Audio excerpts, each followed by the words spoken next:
Hey, I'm Khalila McCoy, and this is a show that will have you ready to take on the world. This is Where We Rise. Welcome, everyone. Welcome to the 20th episode of Where We Rise. I am so happy to be here with you, and whether it's your very first episode or you've been with me since day one, shout out to Mom, Dad, and DJ. I truly appreciate your support. I always encourage you to reach out to me and leave me a message, and I really mean that. I love hearing from you. We have listeners all across the U.S. and even a few tuning in from around the world.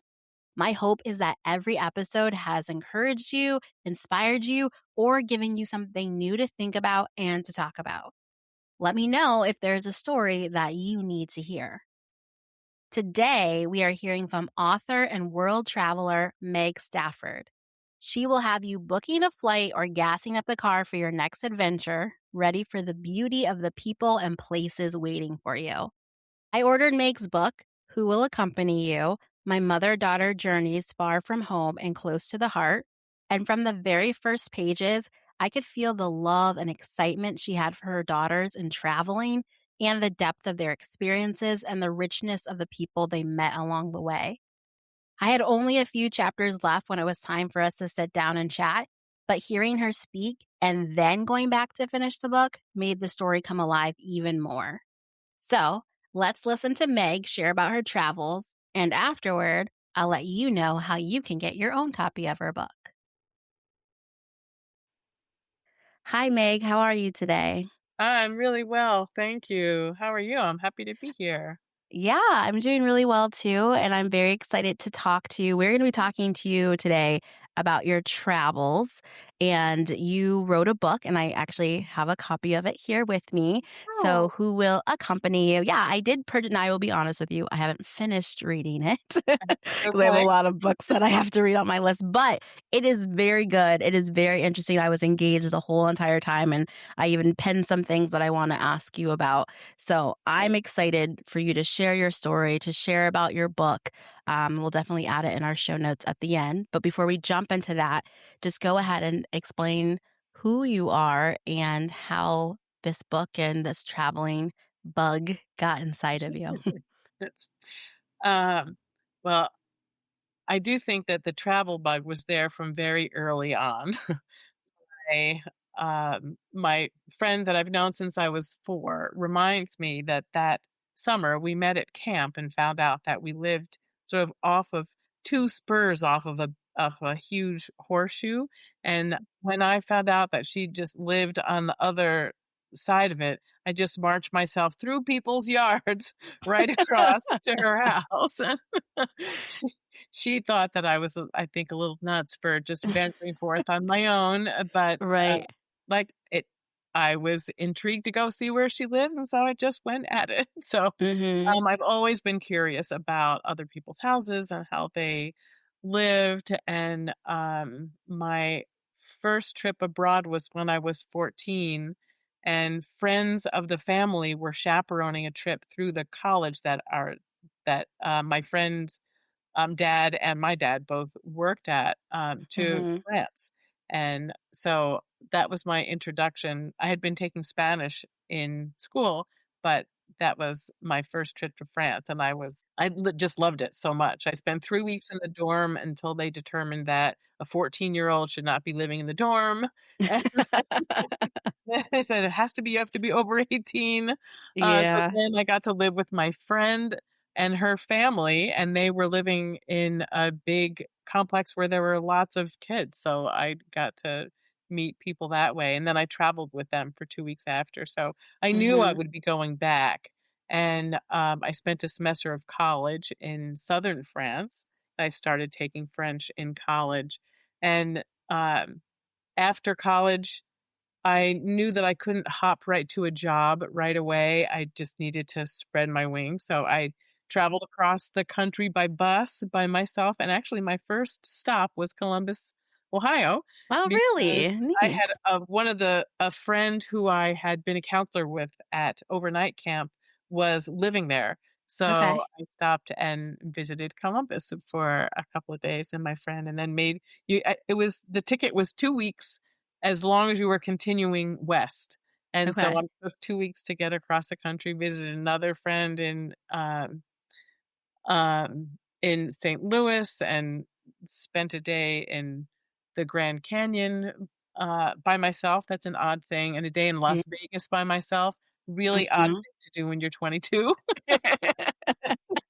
Ended up in California, and so it's um, and traveled up to San Francisco, but it's lived there for a year, met an Englishman, we moved in together, and I lived in Bristol for 8 months, and then when I, um, came to the Boston area for graduate school, it's like, "Okay, now I've gotta be in one place for a while." Mhm.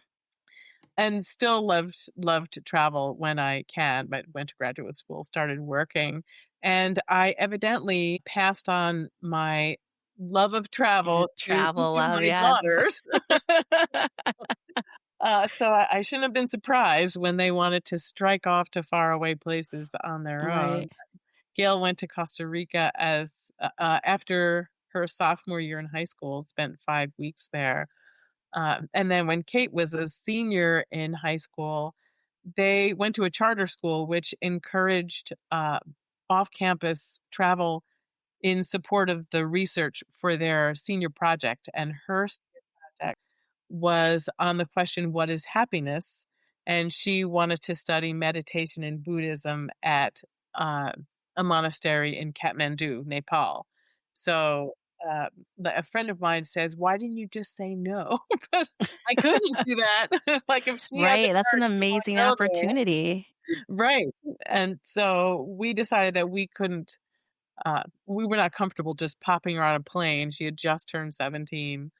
Mhm. So I went with her, and while she studied meditation and Buddhism at the Kopan Monastery, a friend of mine from here was living in Hong Kong for 2 years, and I wrote to her and said, "What do you think about coming with me to trek to the Annapurna Base Camp, for a couple weeks?" And she said, "Great, but it would have to be these dates," and it was exactly lined up with when we were gonna Oh, be. wow. So we met in Kathmandu and spent a couple of days there, and then we deposited Kate at Kopand, was just outside the big part of the city. Very hard to leave her there. And then um, the next day, she and I got a little tiny plane over to another town to start the trek. So we had a guide Mhm. uh, and a porter to carry our bags. Thank goodness. Right. And my book was really inspired by Kate's and mine differing experiences and yet some similar experiences. Okay. She was required to keep a journal as part of her project. So she had a lot of notes, and I was keeping a journal just because that's what I like to do when I travel, try and remember things and note down things. Um, and so it was very even the hiking, like, I was very active hiking, but there weren't a lot of people on the trails, and so there was a lot of silence, and it was early in the season, so even at the little huts that we stayed at were not very crowded. Until we got to the peak, there we were sometimes the only people staying there. Uh, but as we got closer to the top, there were fewer places near the base camp, and Mhm. um, at the base camp itself, there was a blizzard while we were there. It was like 4 feet of snow over the we were there, and there were a bunch of people there from all over the world, and we told stories about our travels, actually, Nice. uh, Yeah. mostly. But then it seemed like it would be interesting for other people to hear about Kate's experiences as a 17-year Mhm. old being far from anyone or anything, and my experiences as her mom, like, dropping her off there and Right. not having an easy means to get in touch with her. Mhm. So that inspired the first part of the book. And then I realized it was the next year that our older daughter was an accompanier witness in the northwestern part of the country of Colombia, because it was an intentionally peaceful community that didn't align with either the military, the paramilitary, or the guerrillas. And so this organization wore bright blue shirts and literally walked with them from one place to another uh, Mm, in order to keep them safe, unarmed. But yeah. because of their presence, they knew that if there were to be any kind of incident, it would become international because their organization was connected to the UN and other organizations.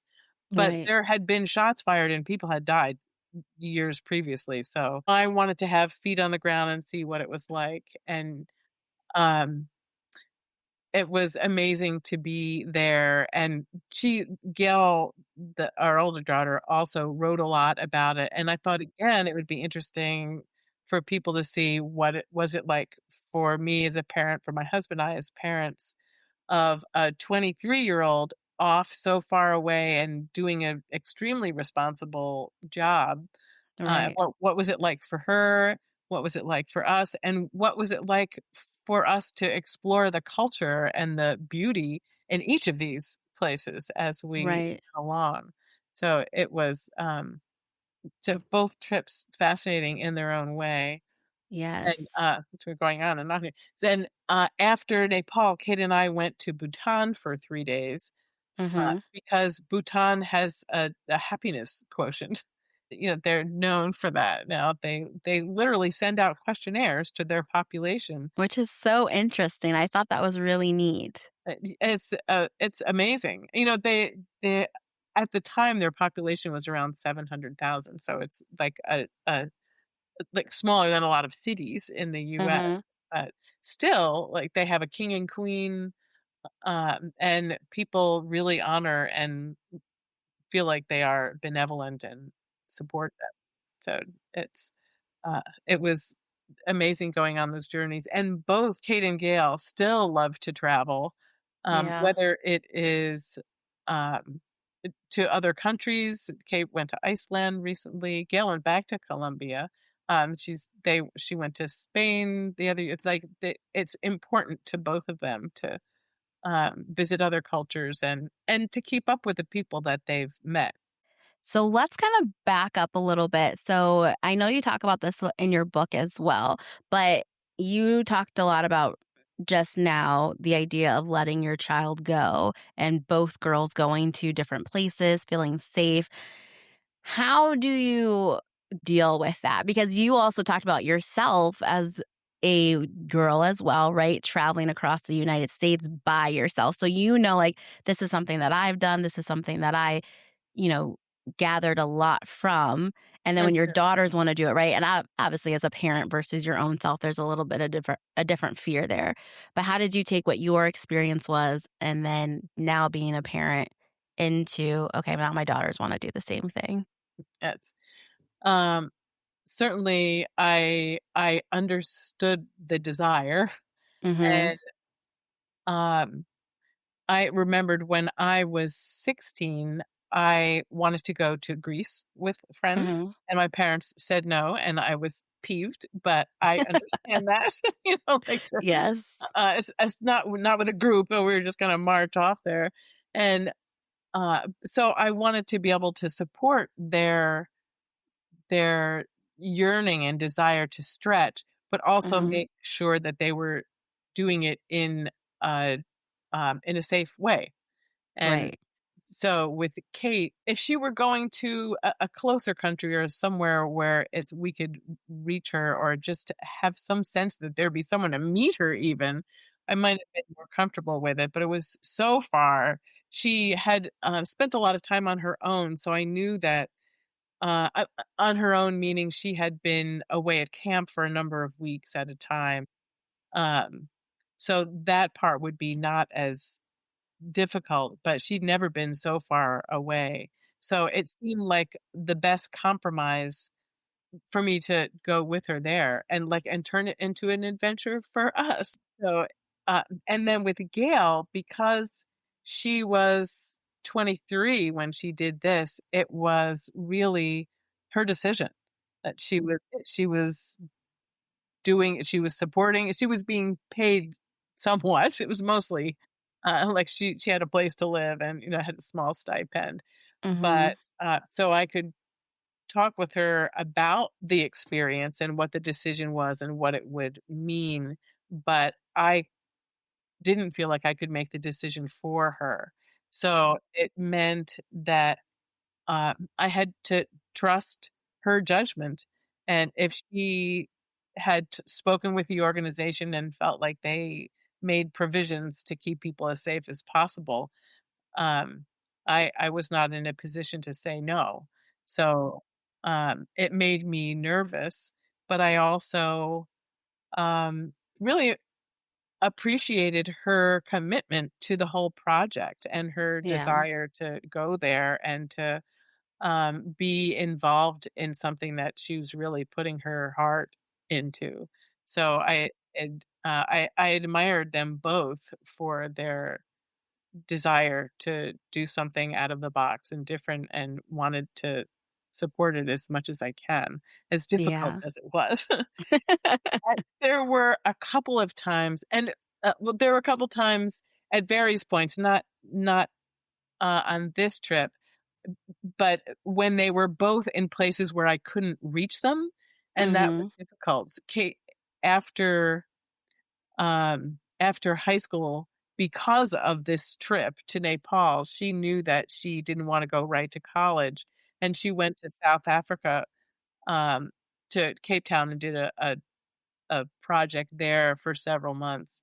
And um, there was a period of time where we couldn't get in touch with her. We didn't know where she was. It's like Mm. at first we saw that she had posted on Facebook, but then there was like nothing. And she was with an organization. We called them and said, like, what, look, what's going on? And she finally got back to us and said, "Oh, we had this opportunity to travel as a group and there was no service. And I rode on an ostrich and I squeezed through a cave I could barely jump through. And I went bungee jumping in the biggest canyon in the world." It's like, okay. So she's having the time of her life, and Yeah, you're just right. worried, like, "Where are you?" We're right. She just didn't have a way to be in touch. It's like, Yeah. okay.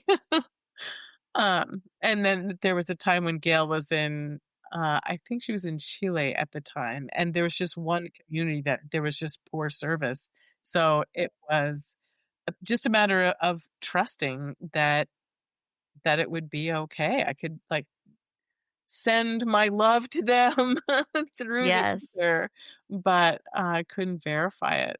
And it was when she was in Colombia, um the cell phone service was more reliable than internet. Oh, So okay. it's and certainly way more reliable than mail, like the written mail. When she was in Costa Rica, I had sent her a few things, and it never got there. But like the address Oh. was the church across the street from the general store that was on the hill. That it's like such an in my uh, Eastern American way of thinking, such an imprecise address. And I sent her some of her jewelry, and it never arrived. And it's like we were all very disappointed. But Yeah. it by following their lead and supporting them as best as I can through it, I do think Mhm. that we all learned a lot. Yeah. Now you went with Kate on her trip, kind of. Were you traveling with Gail? Um, Gail was in Colombia for altogether a year and a half, Mhm.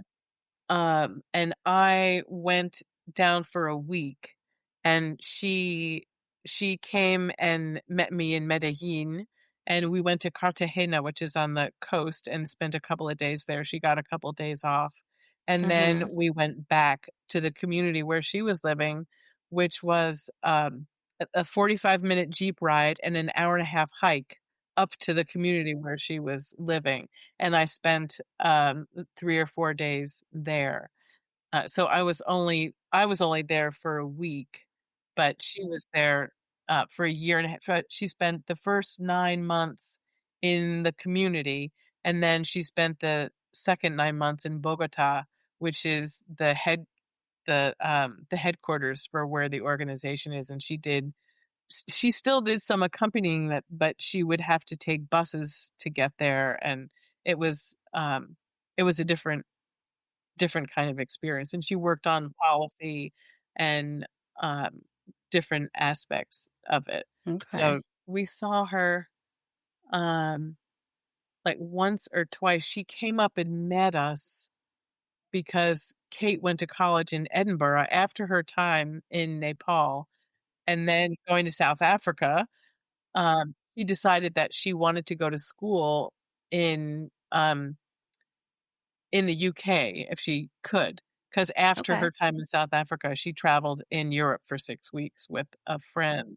So she took another year off and, um, lived and traveled in New Zealand for 6 months, like, got into school Wow. and then moved there, and Gail met us to bring her to school in Edinburgh, so we, like, got to see her then, but we Okay. didn't get to see her a lot over the year and a half that she was there, except for that week. So your girls are traveling and getting experiences all over the world. And I know you yourself have done that too. What is some of, you mentioned before the idea of curiosity is why you wanted, to go and see other people and their houses and things like that. What type of curiosity led you around the world? That same and I still have it, that same curiosity to see how different people live, what kind Mhm. of foods there are. I love the natural environment, and so it's has I have loved I've done a few hiking trips and, Mhm. biking trips. We've done biking around Denmark and, around Portugal and Amsterdam to Bruges, Amsterdam, Belgium, and it's a lovely way to see the place. I love the architecture, I love trying new foods, I love seeing what's important to people, uh, the ways in which people are similar, the ways in which they're different. I just find all of it fascinating. And also, one of the things that I love about travel is that I feel that I can be most open, Okay. um, because there's so much newness that there that it is easy just to have an open mind and to learn about what's there. It's Right. so any of my own expectations I can just set aside. So I Mhm. love being able to be open to what I'm seeing. So, and Yeah. that's What yeah, I was gonna say, what is something, a big thing that changed for you after traveling? one of the things about my trip with Kate Mhm. was reminding me how important travel is, because we had traveled as a family, but when the girls were young, we didn't have a lot of money, and I didn't have a lot of time or time off, and Mhm. it's harder to travel with young kids. Right. So, being back and hiking in the mountains reminded me of how, um, deeply important it is for me to spend time in the mountains. I just that's Mhm. like, I love the ocean, but I'm a mountain girl at heart, and, in fact, just earlier this week, I went skiing with a friend in New Hampshire, and I hadn't been in New Hampshire for a long time, and it's Mhm. like, oh, it's just like I can breathe more deeply, and I feel like I relax in a way that I don't other places, so, it made me realize how I have to feed that part of myself because I just love it so much and just love being there. I come back renewed and refreshed and ready to go back again. Yeah.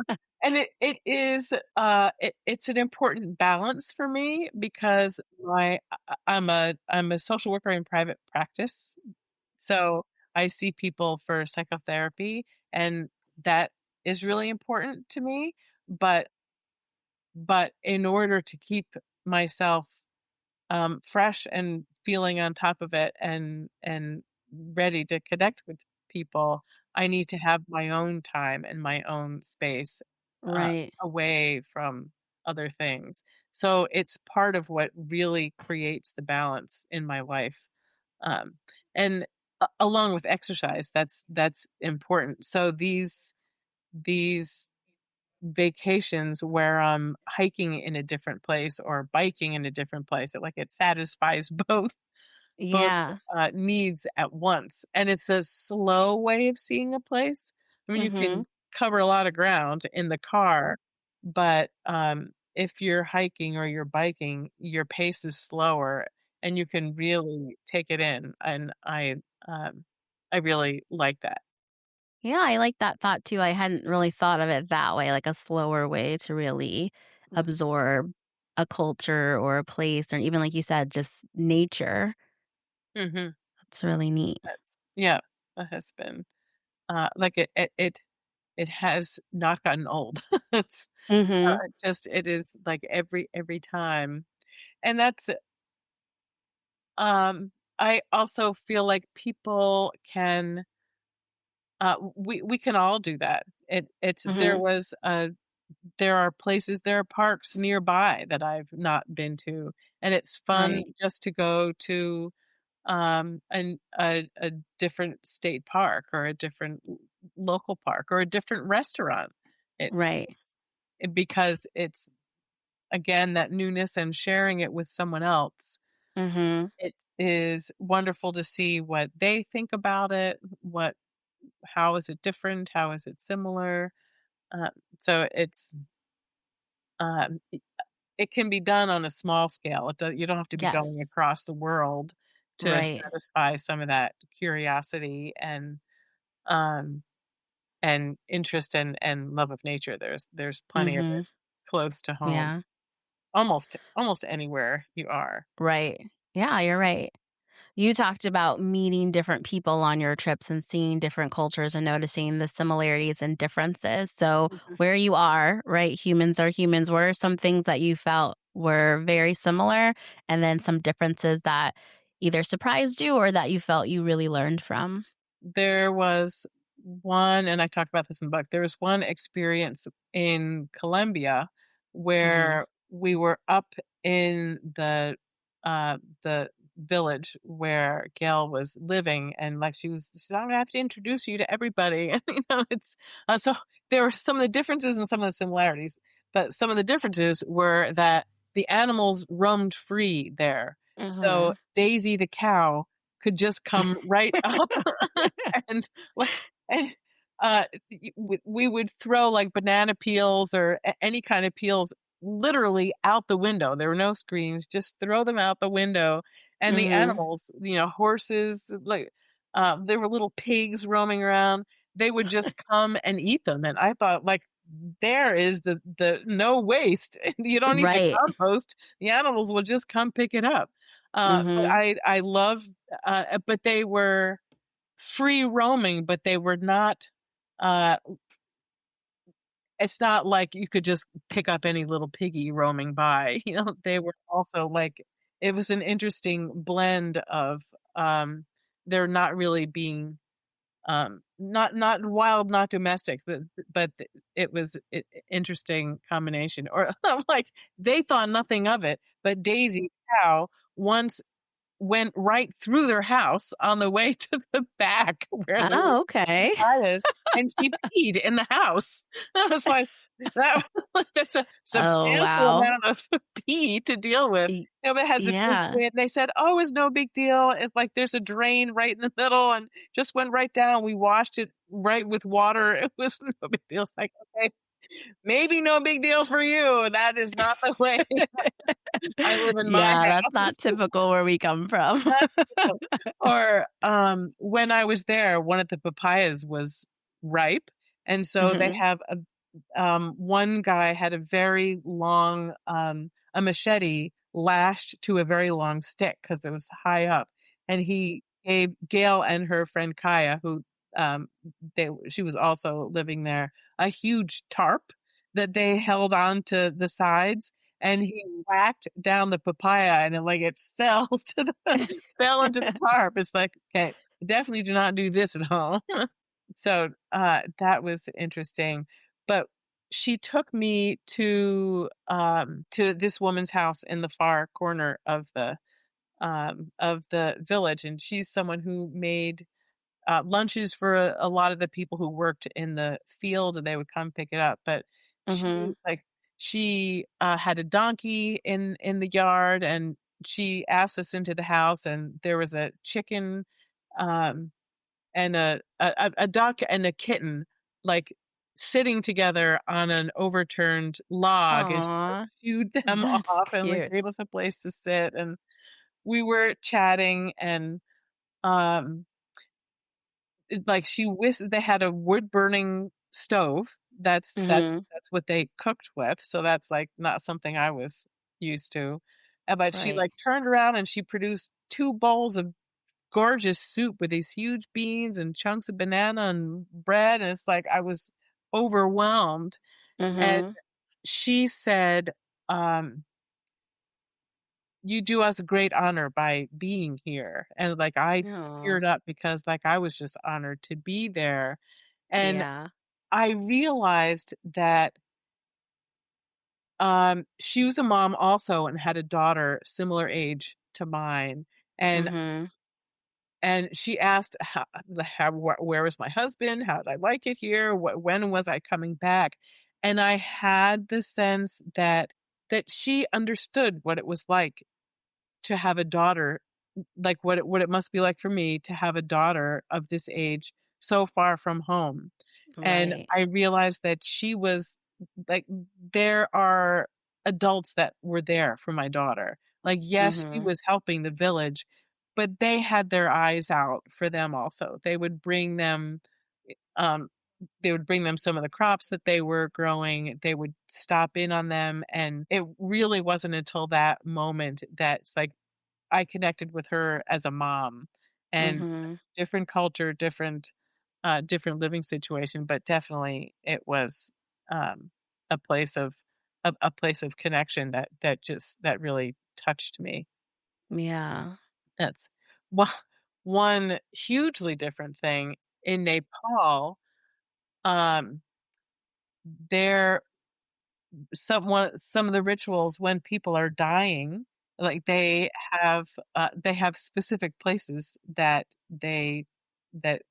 people essentially have kind of hospice care, but also they have funeral pyres and, like, are that's the way that they are dealing with the bodies, and that was something I'd never seen or experienced and felt very, very foreign, but it was clearly um just the way it was there. So, um, Yeah.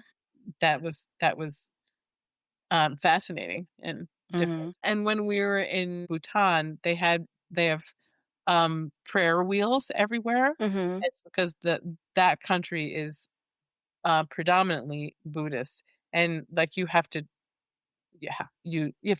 turn them, and, like, there can be many in a row, but Okay. everybody does.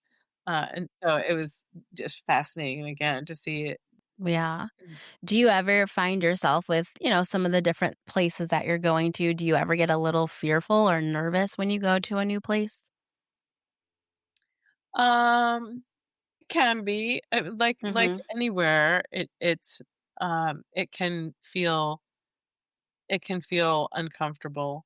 It's, um I know that in Nepal, they really prefer that women are, like, in long pants and are covered, and, it can be uncomfortable if you're not adhering Right. to that. Uh, so it's important to keep that in mind, and, um when we first arrived, it was quite warm, like, we Mhm. had to get to the Annapurna base camp, like, we were staying in unheated little places, and we had to have a sleeping bag that was rated to 0 degrees, so it's like, "Okay, it's gonna Oh. be cold," and then Yeah. but in the beginning days, further down, it was warm, I wanna say 70s or 80s, but, like, had to wear long pants anyway because that's Mhm. the culture dictated, so it's like, "Oh, would have loved to have been in shorts, Yes. shorts and a tank top. But there was a time when I was traveling across country when I was 22 and the bus stopped like at 5 in the morning in Albuquerque and we had like an Mhm. hour. I guess the bus was refilling and we could walk around. So I had been on the bus for many hours at that point. I walked around, the sun was just coming up and there was an um older man leaning in the doorway and, he said, "Come on back. The truckers are here. We're having coffee and donuts. Come on in." And I looked at him and he said, "You can do me more harm than I can do you." So, No. really, I don't intend you any harm, and it's like, I looked at him and realized that he was right.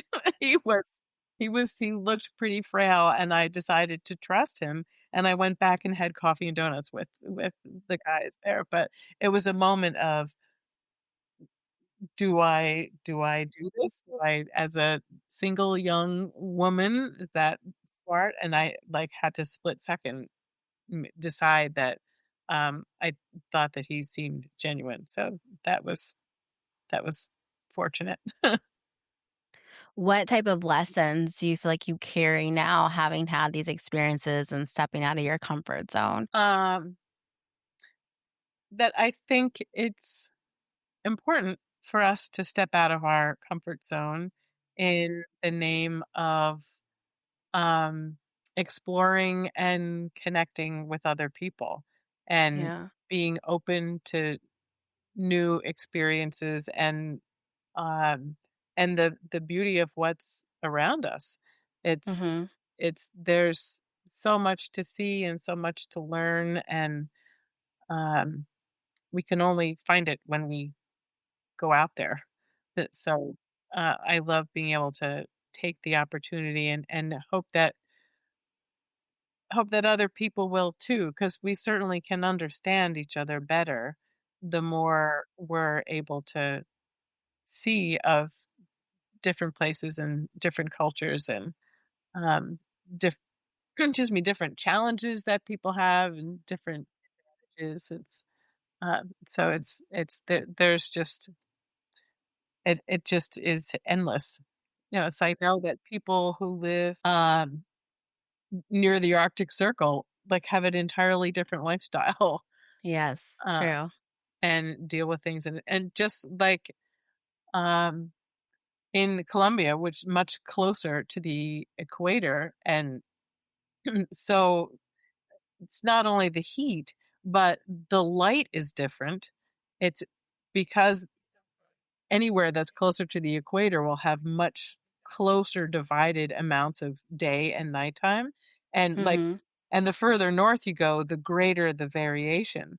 So and swings. So if you are living constantly in like it's 6:30 and 6:30, it like people there don't experience late evenings where it stays light.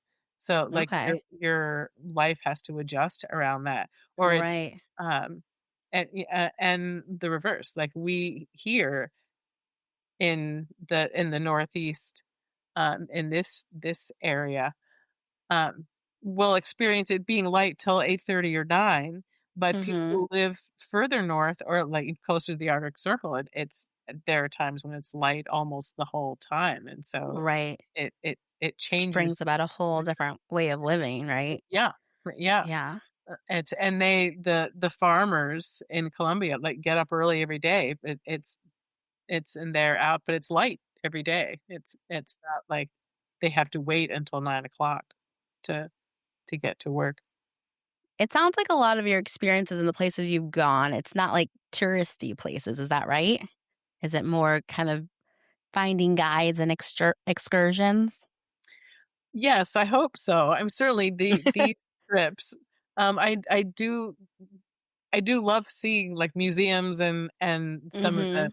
touristy things, but I really try to also understand the place and some of the people there. It's always a treat to meet people who are from there and spend time with people who are from there because you hear about it and learn about it in such a different way. So even the bike trips, it's um we're interacting with each other a lot, but or like with the people at each of the places that we stay. But it's um there's only so much you can get in 10 days or or a couple True. of weeks. But still, it is in the name of trying to understand it and um be immersed in it as much as possible.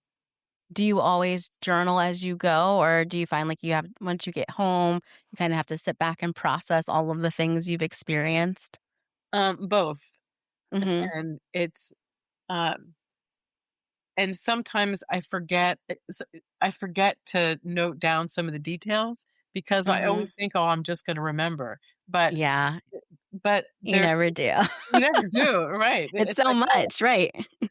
I have learned, uh, to at least take pictures. That helps a lot because Okay. that as I was writing this book, even looking at pictures would jog my memory and bring back certain moments and the ability to describe things. There are some things that I like have to write down because it like I have to get it out. That's part of the way I have always written. There are ideas that formulate, and I just got to get them out. And then there are other things that, yeah, that it's very fleeting. So, Mhm. uh, Yeah, even as someone reading the book, I always liked it when you added the pictures in there. It came, more alive and the little captions you put under it. And it was really cool when you would say, I forget the exact wording, but it would let you know like this is exactly from like Gail's journal or from Kate's journal, mhm, word for word, or like an email or something like that. So it makes it even come alive for us as a reader. And then, for you yourself, you always get to relive that moment. thank you. It was, and thank you for reminding me to make sure to point out that um, part of what was important to me about the book was having both of their voices Mhm. prominent and just it going back. It was part of my work and my work with my editor to make sure it felt balanced, the different Yeah, voices and it really did, and it was cool because, like I said, it'd be excerpts from your journals, but then also then you kinda storytelling in between it, and then another mhm, piece of the journal. So I thought it kept it flowing, it was very interesting, and then, like, that extra added detail and emotion that you put into almost the narrative of it was really good, so thank kudos you. to you. I Thank really you. like I said, Thank I've been enjoying it a lot. you. Well, thanks. I'm glad. Glad Yeah. to hear that. Okay, so thinking of the places that you've been, non-touristy, the experience have you had, give us like if I was going on a trip, what would your top 3 suggestions? Ooh, um, yikes. Those questions are always so hard for me. Uh, I would say, um, it would really depend on what you're looking for from an Okay. experience. It's Okay, hard let's say this. I'm not a hiker or a biker, okay, so yes, sorry about that's that, good. but I Yeah. do wanna be learning, I wanna meet people, and I wanna be fully immersed into the culture. Um, so the first things that come to mind when you say that are it's so my first experiences in France Mhm. and Italy were not doing hiking or biking or anything. And England also, and, like, I spent 8 Okay. months there, and there's so much beauty in all of those places. Even getting well, not even getting around by train, you can see a lot of them. And, Mhm. the different languages. I love language, and I love hearing the Yes. different language and, um having meals in those places, France and Italy, like Mhm.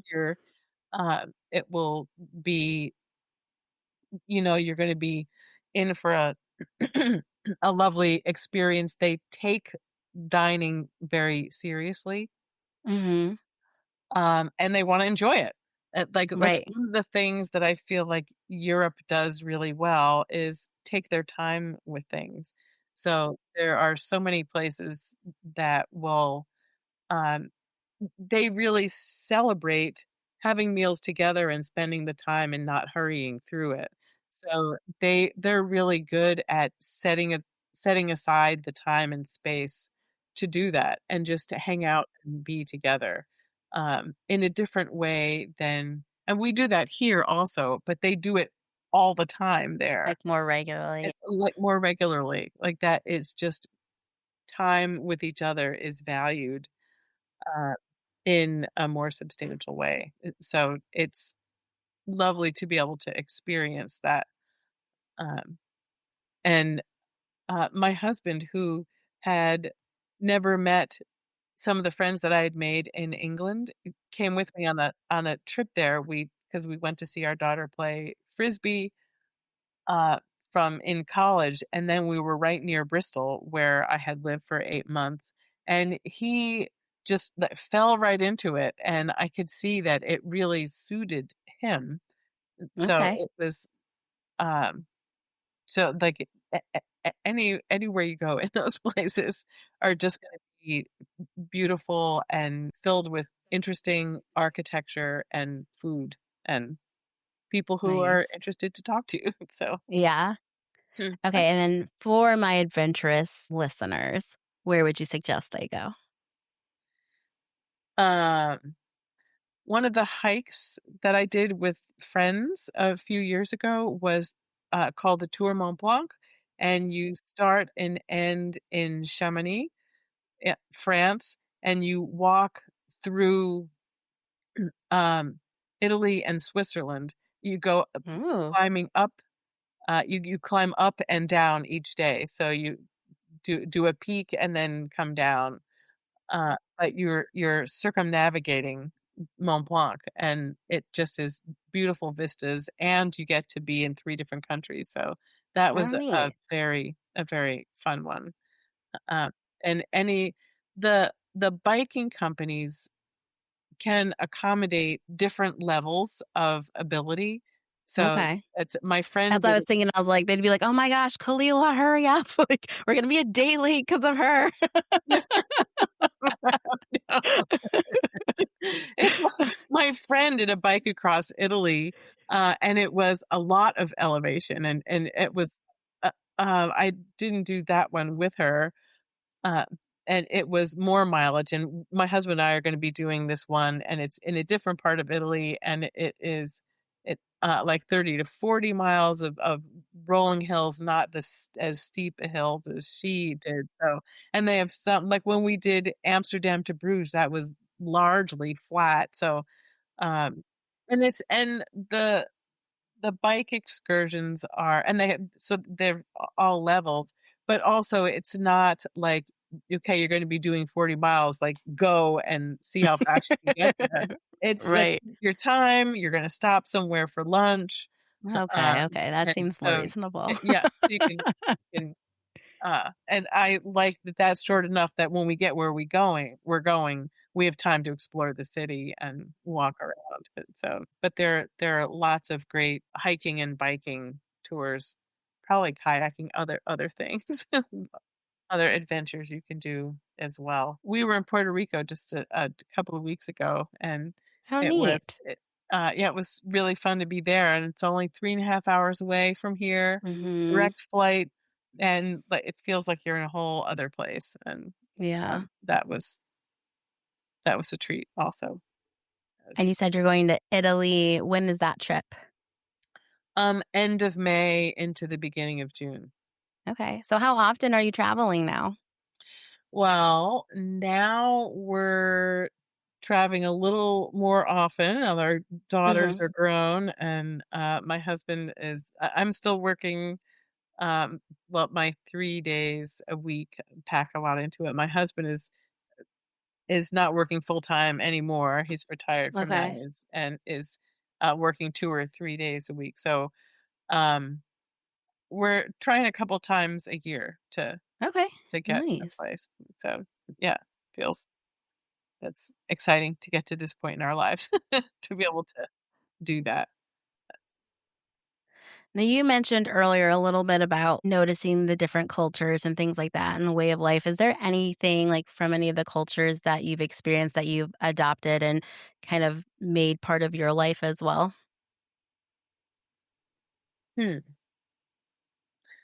I was gonna say I try to slow it down. Yeah. Uh, that's not something I'm generally very good at. So, Right. I tend I to get be, that.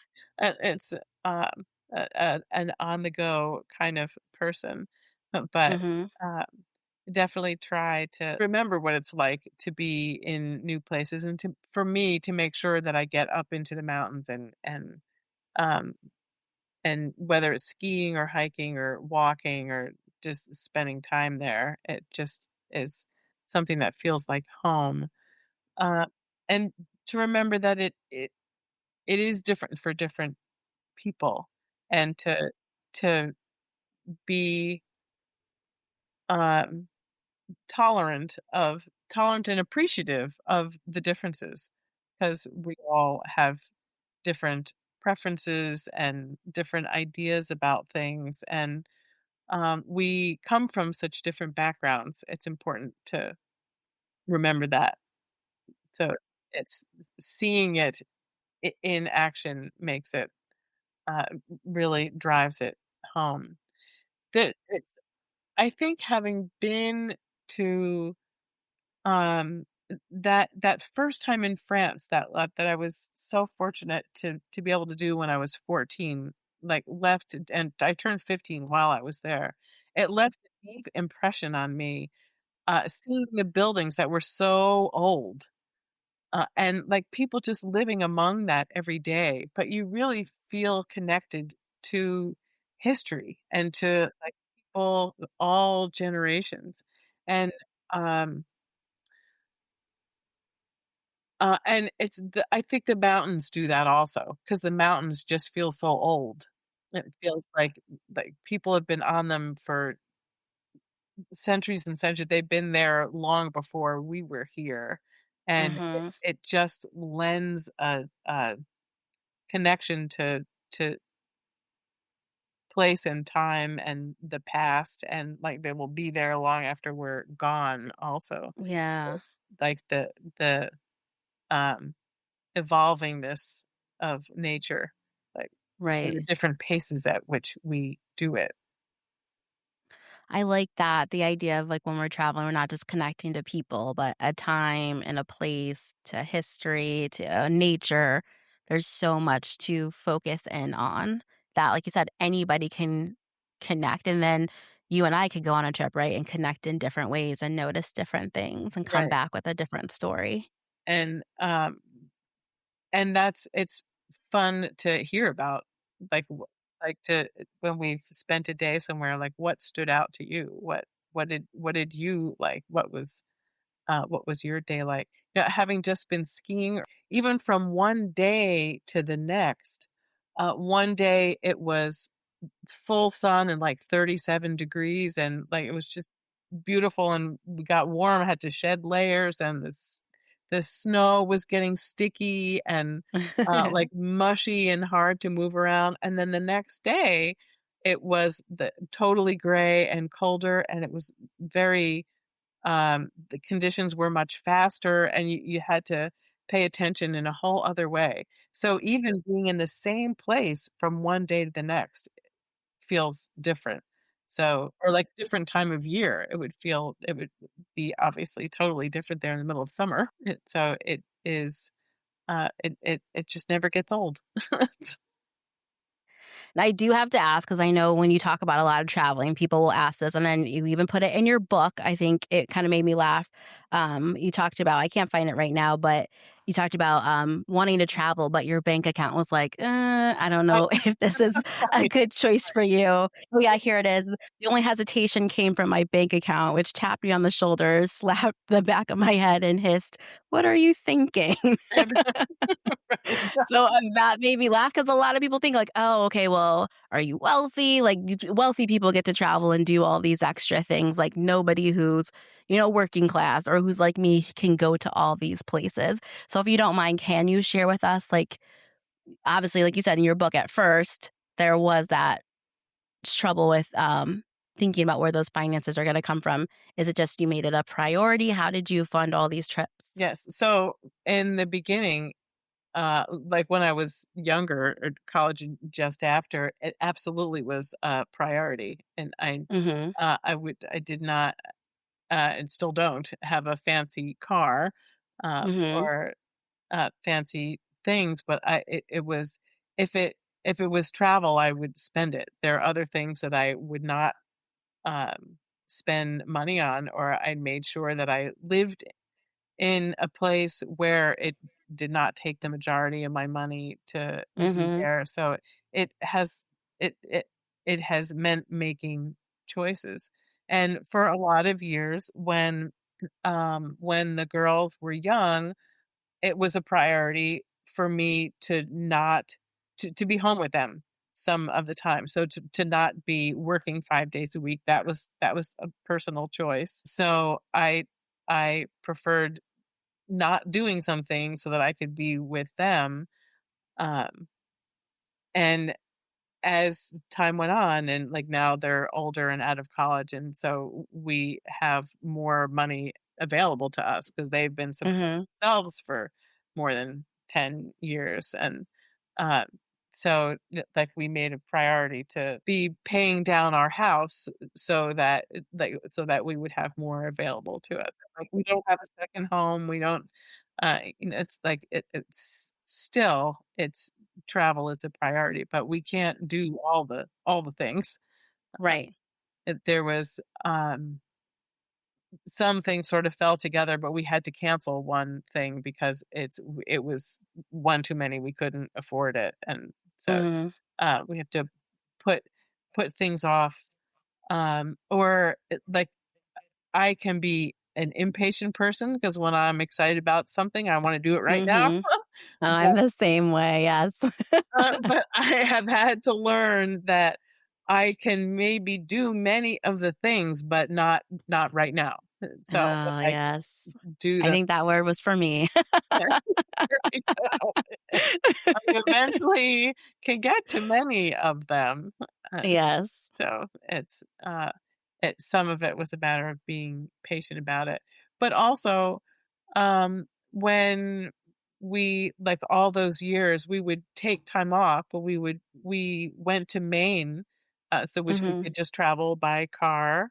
And we went to Appalachian Mountain Club does family camps, and so you Okay. stay in platform tents, and there's central bathrooms and central dining. They prepare the meals, so it's there are lots of ways to go away that are not super expensive, but that are I cherished our time hiking around Acadia, uh, Mhm. every summer. So there are lots of ways to do it that are not you don't have to stay at the expensive places. Right. And Fine still get an activities amazing are improving. experience. Yeah, yeah, and Yeah. um, it's just as wonderful. Yeah. So the title of your book, Who Will Accompany You? Yeah. Why that title? And it's so Who Will Accompany You in the subtitle, My Mother-Daughter Journeys Far from Home and Close to the Heart. So it was actually one of the editors that I worked with, um, and had read a lot of the material. Gail, in her blog that she wrote about a lot of it, because she was literally an accompanier, one of them, she asked the question, who will accompany you, or who will accompany me now that I'm coming home? And my editor suggested that would make a great title for the book. Mhm. And I agreed, and then worked on the subtitle to reflect um, more um, more accurately what this particular book was about. But Mhm. I mean it as really, who will accompany you in this life? Who is Yeah. important to you? Who do you want to spend time with? Who do you want to accompany? And so it really is about the choices we make, and how we prioritize our time and who we're going to spend time with, what's important. Mhm. So that's where that came from. Uh, I appreciated her suggestion because it just as soon as she said it, it's like, oh yeah, that's Yeah, it works perfectly on many levels. yeah. So you've shared a lot about your travels and about your book. So for our listeners, what is something that you hope they take away from either this conversation or from reading your book that can help them rise in their own life?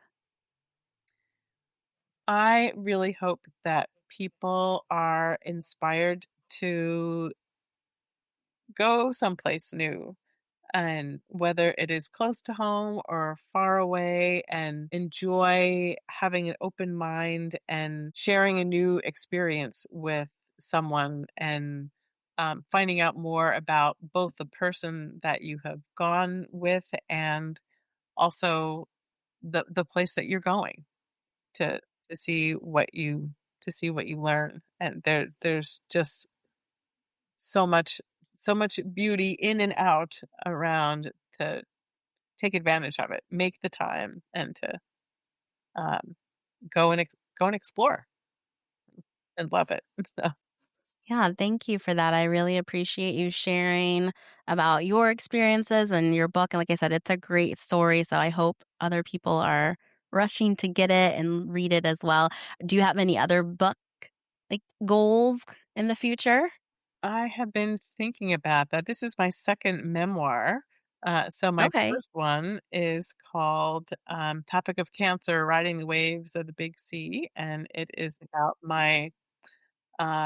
my escapades through breast cancer, which now started in 2007. So it's been many years.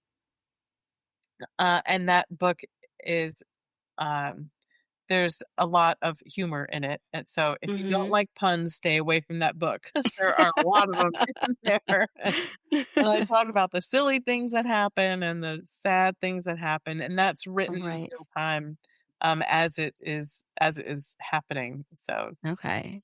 and I've been thinking about my next project, and one idea I wrote a column for, still do sometimes.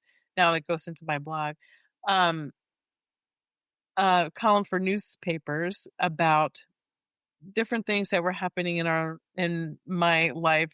Sometimes about raising kids, sometimes about Mhm. relationships, and often about our animals, about things that are happening, experiences that I've had. So like just snippets. And I have thought about turning that into a book, by topic. And so Okay. writing about my experience as a social worker and psychotherapist. There, I've thought a lot about what makes people tick, Mhm. and what makes people unique and interesting. So Yeah. um, that's one thought, is to put them together by topic and draw on some of the articles that I've written in the past.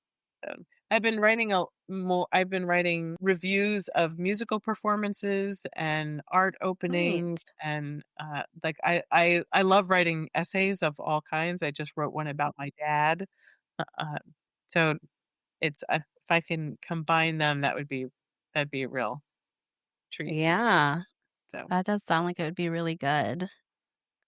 Well, I wish you luck on that, and I hope that you decide to put that together as a book, and then I'll get that one too.